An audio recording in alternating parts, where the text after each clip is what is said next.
Assalamualaikum warahmatullahi wabarakatuh. Kami dari kelompok 3 dengan nama anggota 1 Intan Nurholida, 2 Rian Bagaskoro, 3 Sakin Nur Isyad, dan 4 Ummu Amalia Ulfa. Kami dari kelompok 3 akan menjelaskan tentang materi sumber hukum Islam. Sumber hukum Islam. Sumber hukum Islam yaitu terdiri dari Al-Quran, hadis, ijma, dan qiyas.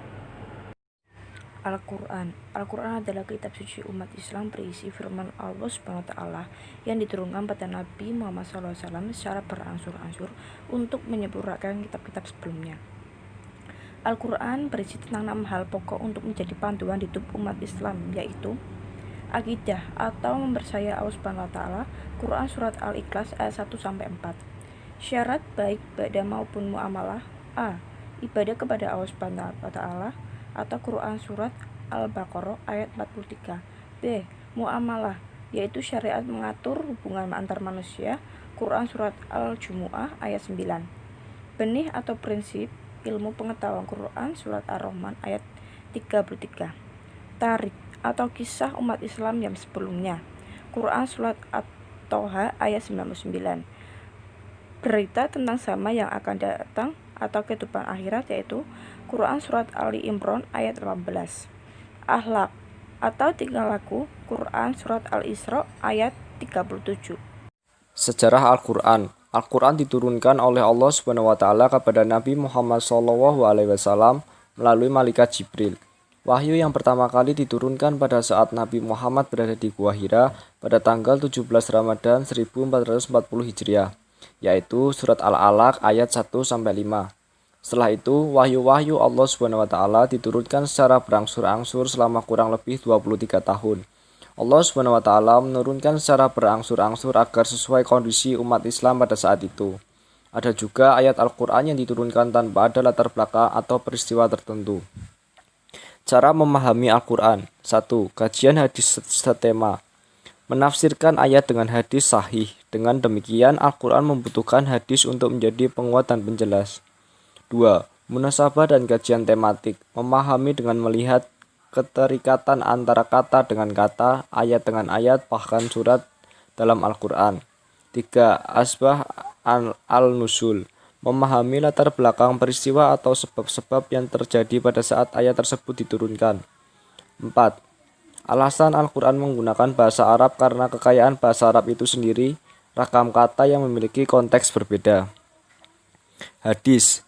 Hadis adalah sumber hukum Islam kedua setelah Al-Quran yang merupakan segala sesuatu baik perkataan maupun perbuatan yang berhubungan dengan Nabi Muhammad SAW. Yang pertama, berdasarkan jenis, ada beberapa yaitu kualiyah, fi'liyah, dan takriyah. 2. Berdasarkan kuantitas, ada A. Mutawatir, B. dan ahad. Yang 3.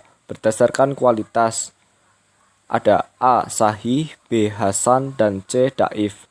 Yang terakhir, berdasarkan muatan risalah, ada risalah dan gair risalah. Yang selanjutnya adalah hadis. Posisi hadis terhadap Al-Quran. 1. Mu'akid, yaitu menguatkan hukum atau dipertegas lagi dari Al-Quran. Yang kedua adalah bayan, menjelaskan ayat Al-Quran yang belum jelas. 2. Cara memahami sebuah hadis. 1. Melalui kualitas. 2. Kajian hadis. 3. Asbab al-wurud. Selanjutnya adalah ijma, yaitu kesepakatan para ahli yang kompeten dalam mengurusi umat tentang sebuah hukum setelah masa Nabi Muhammad SAW. Unsur-unsur, adanya sejumlah orang yang kompeten sebagai mujtahid. Semua mujtahid tersebut bersepakat mengenai hukum sebuah masalah. Kesepakatan tersebut sifatnya menyeluruh, bukan hanya sebagai mujtahid saja. Kesepakatan terjadi setelah terlebih dahulu masing-masing mujtahid mengemukakan pendapatnya sebagai hasil ijtihad. Ijma dikatakan tidak sah jika 1. Ada yang tidak menyetujui. 2. Hanya ada seorang mujtahid. 3. Tidak ada kebetulan yang nyata. 4. Sudah jelas terdapat dalam nas. Selanjutnya, macam-macam Yang pertama, ijma' syarih. Ijma' syarih yaitu ijma yang terjadi setelah semua mujtahid dalam satu masa mengemukakan pendapatnya tentang hukum tertentu secara jelas, baik melalui ucapan, tulisan, atau perbuatan. Yang kedua adalah ijma' sukuti, yaitu kesepakatan ulama dengan cara seorang mujtahid atau lebih mengemukakan pendapatnya tentang hukum suatu masalah, kemudian pendapat itu tersebar dan diketahui oleh orang banyak. Qiyas. Mayoritas ulama mazhab Syafi'i mendefinisikan qiyas dengan membawa hukum yang belum diketahui kepada hukum yang diketahui dalam rangka menetapkan hukum bagi keduanya atau meniadakan hukum bagi keduanya, disebabkan sesuatu yang menyatukan keduanya baik hukum maupun sifat. Rukun qiyas. Asal yaitu kasus hukum punya oleh ayat Al-Quran, sunnah, atau ijma. Ilat yaitu sifat yang menjadi motif dalam menentukan hukum. Far'u, kasus yang akan ditentukan hukumnya di mana nas dan ijma tidak menentukan hukumnya. Hukum asal yaitu hukum yang telah ditentukan oleh nas dan ijma.